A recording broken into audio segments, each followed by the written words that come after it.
Saya kira hanya, ini mohon maaf ya saudara sekalian, kalau kita lihat poin-poin ini hanya iblis saja barangkali yang membuat undang-undang seperti ini ya. Kayaknya dia nggak beres. Tapi apa ya? Bukan, putar ulang. Korek telingamu, putar ulang. Ini, saya kira hanya, ini mohon maaf ya saudara sekalian, kalau kita lihat poin-poin ini hanya iblis saja barangkali yang membuat undang-undang seperti ini ya. Jancuk. Harus diteruskan menurut saya. 1. Upah didasarkan persatuan waktu. Ketentuan ini membuka ruang adanya upah per jam. Ketika upah dibayarkan per jam, maka otomatis upah minimum akan hilang. Hoax ketiga, upah buruh katanya dihitung per jam. Faktanya tidak ada perubahan.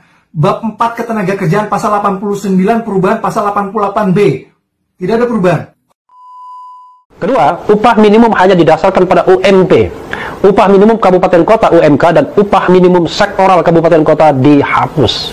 Nah, ketentuan ini tentu merugikan para buruh. Hoax kedua, UMP, UMK katanya dihapus padahal faktanya UMR tetap berlaku. Bab 4 Ketenagakerjaan pasal 89 perubahan pasal 88, gubernur menetapkan upah minimum sebagaimana dimaksud upah minimum provinsi.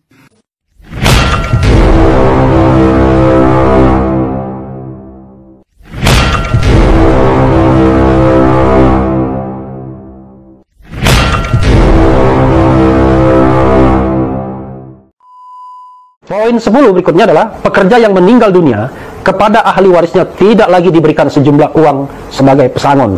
Wah, ini sih, kalau ini sih zalim ya. Padahal kita tahu bahwa kematian itu sendiri sudah duka bagi ahli waris, tapi perusahaan tidak memberikan kewajiban pesangon. Yang terjadi adalah ya barangkali nanti terserah perusahaannya, boleh memberikan, boleh tidak. Padahal bisa jadi dia meninggal dunia karena sedang menjalankan tugasnya.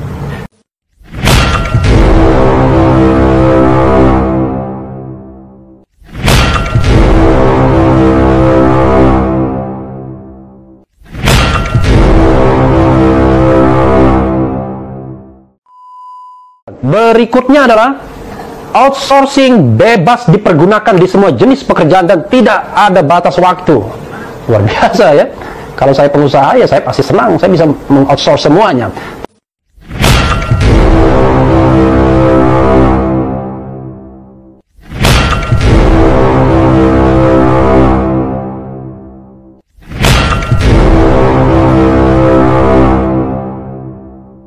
Katanya outsourcing diganti kontrak seumur hidup. Faktanya outsourcing tetap ada dan pekerja menjadi pegawai di perusahaan outsourcing. Bab 4 Ketenagakerjaan pasal 89 perubahan pasal 66 hubungan kerja antara pengusaha alih-daya pekerja buruh yang dipekerjakan berdasarkan perjanjian waktu tertentu dan juga perjanjian kerja waktu yang tidak tertentu.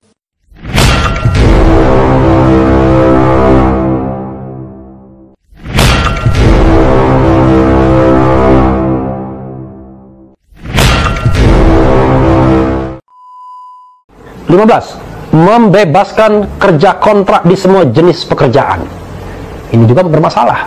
Padahal ada putusan MK misalnya yang mengatakan bahwa kalau dia kerja yang terus-menerus, sustainable di perusahaan tersebut, itu tidak boleh dikontrak. Dan ini Undang-Undang Omnibus Law membebaskan semua pekerja untuk dikontrak. Hoax 6 status karyawan tetap ditiadakan. Faktanya status karyawan tetap masih ada. Bab 4 Ketenagakerjaan pasal 89 perubahan pasal 56 perjanjian kerja dibuat untuk waktu tertentu dan juga untuk waktu tidak tertentu.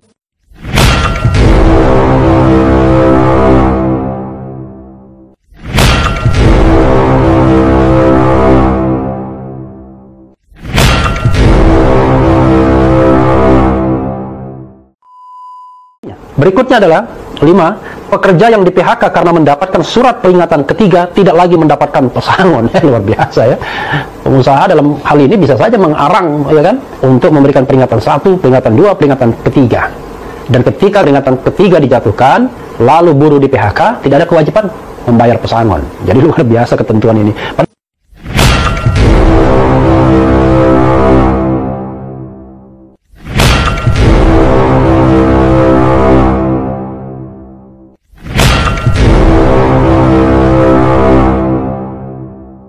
Hoax ke-7 katanya perusahaan bisa mem-PHK secara sepihak. Faktanya perusahaan tidak bisa mem-PHK secara sepihak. Bab 4 Ketenagakerjaan pasal 90, perubahan pasal 151. Pemutusan hubungan kerja berdasarkan kesepakatan antara pengusaha dan pekerja. Penyelesaian pemutusan hubungan dilakukan melalui prosedur penyelesaian dan sesuai dengan ketentuan undang-undang.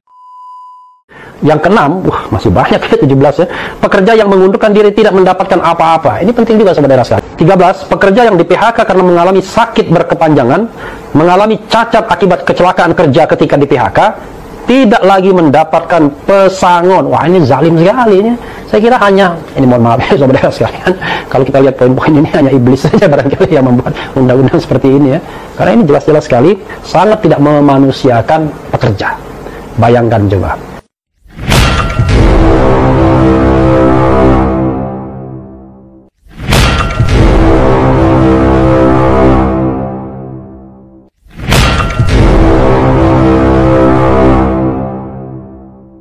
Hoax ke-8 katanya jaminan sosial ditiadakan, padahal faktanya jaminan sosial tetap ada. Bab 4 Ketenagakerjaan pasal 89, perubahan pasal 18. Jenis program jaminan sosial meliputi jaminan kesehatan, jaminan kecelakaan kerja, jaminan hari tua, jaminan pensiun, jaminan kematian, dan jaminan kehilangan pekerjaan.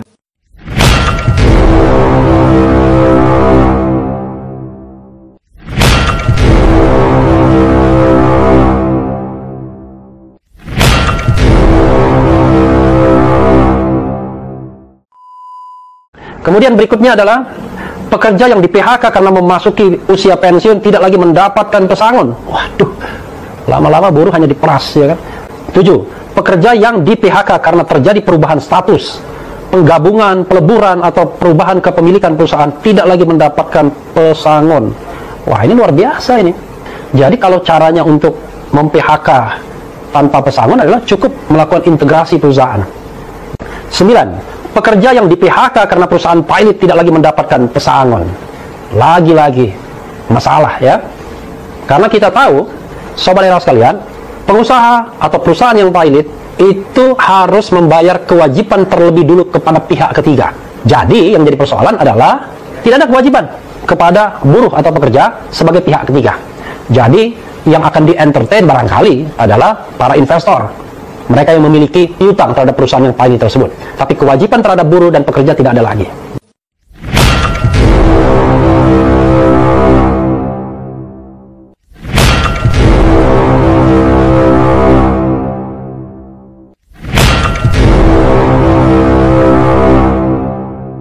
Hoax pertama, uang pesangon ditiadakan. Faktanya uang pesangon tetap ada. Bab 4 Ketenagakerjaan pasal 89, perubahan pasal 156 ayat 1.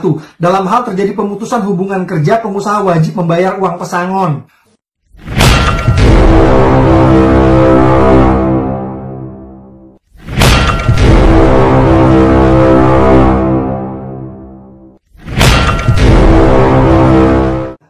Semua ulasan adalah A1 dari butir-butir pasal UU Cipta Kerja atau Omnibus Law. Semoga video ini bermanfaat untuk sobat buruh. Hati-hati termakan hoax yang disebarkan oleh orang-orang yang ingin bikin gaduh di negeri ini.